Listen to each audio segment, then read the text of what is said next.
Second SLST 2025 নিয়ে big update. কি হবে, রিক্রুটমেন্টটা ক্যান্সেল হবে নাকি দ্রুত নিয়োগ হবে, এই নিয়ে দুটো শিক্ষামন্ত্রী পদে বসার পরে কি বললেন পুরোপুরি ডিসকাস করব আজ এই ভিডিওতে।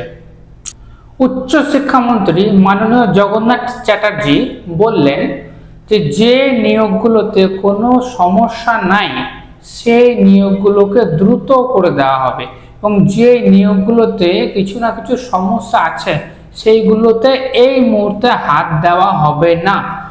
যেহেতু সেকেন্ড এসএলএসটিতে দুটো সমস্যা এখনো আছে, একটা হলো ডিক্লেয়ার্ড ভ্যাকান্সিতে নিয়োগটা হয়নি, 2 নম্বর হলো এক্সপিরিয়েন্সের মার্কস এই 10 নম্বর এটা ভ্যালিড না ইনভ্যালিড, আর যদি ভ্যালিড হয় তাহলে আগে দেওয়া হবে না পরে দেওয়া হবে।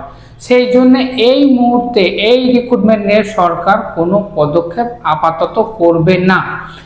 এই সমস্যাটা যতদিন না সুপ্রিম কোর্ট এবং হাইকোর্টে যতদিন না মিটবে, অর্থাৎ সুপ্রিম কোর্ট এবং হাইকোর্ট এই দুটো ম্যাটার নিয়ে কোনো একটা নির্দিষ্ট করে ডিরেকশন না দেয় ততদিন সরকার কোনো স্টেপ এই মুহূর্তে আশা করা যাচ্ছে নেবে না। কারণ দুটো শিক্ষামন্ত্রী একই কথা বলেছে যে স্ট্রং কোনো পদক্ষেপ এই মুহূর্তে কিন্তু নেবে না, তারা ওয়েট করবে কোর্টের উপরে এবং কোর্ট যে ডিসিশন দেবে সেই ডিসিশন মতোই কিন্তু এই নিয়োগটা হবে, কিন্তু নিয়োগটা কিন্তু হবে এবং যত তাড়াতাড়ি হয়ে যায় এই নিয়োগটা ততই ভালো। কারণ সরকার ভাবছে পরবর্তী অর্থাৎ থার্ড এসএলএসটির ব্যাপারে সেইটা যেন দুর্নীতি মুক্ত হয় এবং ভালোভাবে যেন সেটাকে করা যায়।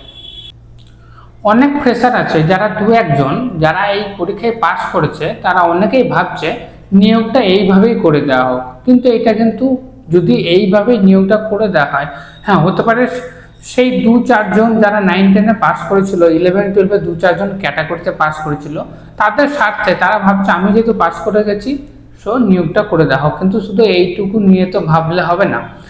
এই 10 নম্বরের সমস্যার জন্য অনেক ফ্রেশার আছে যারা ভালো পরীক্ষা দিয়েও কিন্তু সুযোগ পায়নি। আবার এইরকম অনেক স্যার আছে, টিচার যার আগেকার যোগ্য লিস্টে যাদের নাম ছিল তারা আবার এক্সামে পাসও করতে পারেনি। সেই দুই পক্ষই কিন্তু বঞ্চিত হয়ে থেকে যাবে। তো এইটা কিন্তু হবে না। এই রকম কোনো স্টেপ সরকার ঠিকঠাক ওয়েতে নেবে যাতে কেউই কোনো সমস্যাতে না পড়ে এবং সবাই সন্তুষ্ট হয়। সো এইরকম কোনো একটা স্টেপ কিন্তু সরকার পরে ভাবতে চলেছে। সো একটু ধৈর্য ধরতে হবে এবং কিছুদিন ওয়েট করতে হবে পরবর্তী পদক্ষেপের জন্য, এবং হাইকোর্ট সুপ্রিম কোর্ট কি বলে তার উপরে নির্ভর করছে এই টোটাল ব্যাপারটা কি হতে চলেছে।